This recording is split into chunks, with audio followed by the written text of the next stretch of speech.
This week, preacher Jim Wallis alerted other pastors to the takeover of the Christian church by former President Donald Trump. Wallis, the author of The False White Gospel, claimed on MSNBC's Morning Joe on Tuesday that Trump has attempted to incorporate religious themes into his remarks and rallies during his continuing presidential campaign. "I'm very worried about how the faith factor could be this white Christian nationalism which is idolatrous. It means false worship," Wallis stated.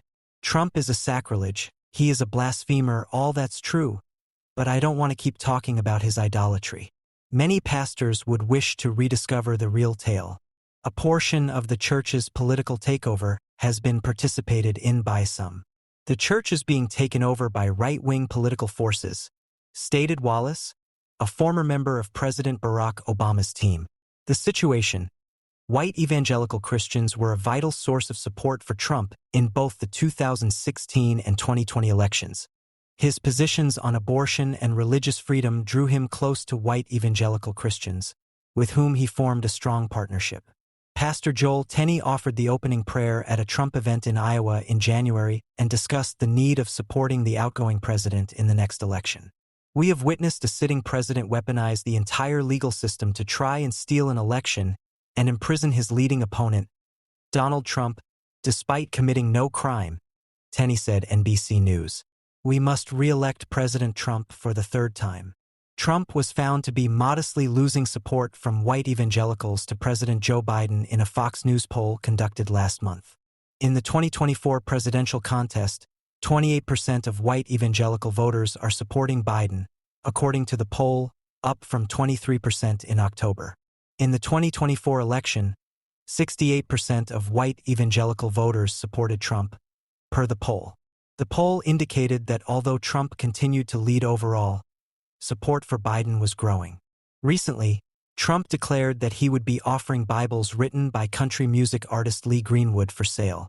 Wallis wrote a column for the Daily Beast recently, accusing Trump of idolatry and heresy.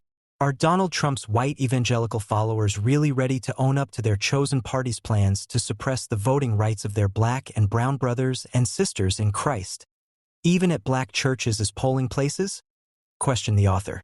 In the approaching presidential election, support from Christian groups and white evangelicals is critical. Despite Trump's influence, Biden continues to control a sizable portion of this support. Furthermore, a former federal prosecutor suggested that Donald Trump might have broken the gag order in his hush-money criminal trial once the judge extended it to include his family. Former prosecutor and liberal Midas Touch editor-in-chief Ron Filipkowski claimed on social media on Tuesday that Trump had broken the order by posting a Fox News clip on his Truth social platform.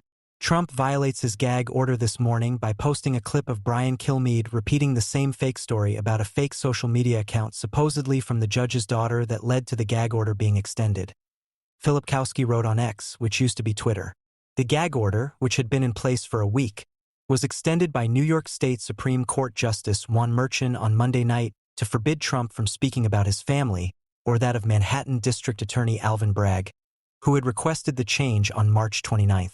According to a June 2022 wedding announcement in Politico, this week, Trump made 2 social media posts criticizing the judge's daughter, Lauren Merchan, who was the president and partner of Authentic Campaigns, a progressive political consulting firm.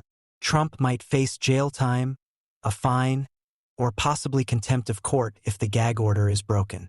The first of Trump's 4 criminal prosecutions, the hush money case, is scheduled to go to trial later this month.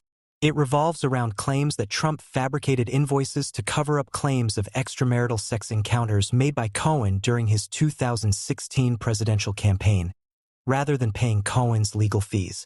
Trump has entered a not guilty plea to 34 counts of making false business records, which is a crime that carries a maximum 4-year jail sentence.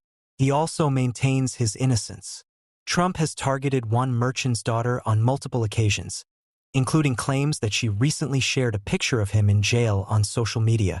According to a court representative, Lauren Merchan canceled her X account last year, so it appears that someone else has taken over ownership of the account to which Trump was alluding. Even with Monday's amended gag order, Trump is still allowed to disparage elected Democrat Bragg and Juan Merchan, who is leading the prosecution in the hush money case.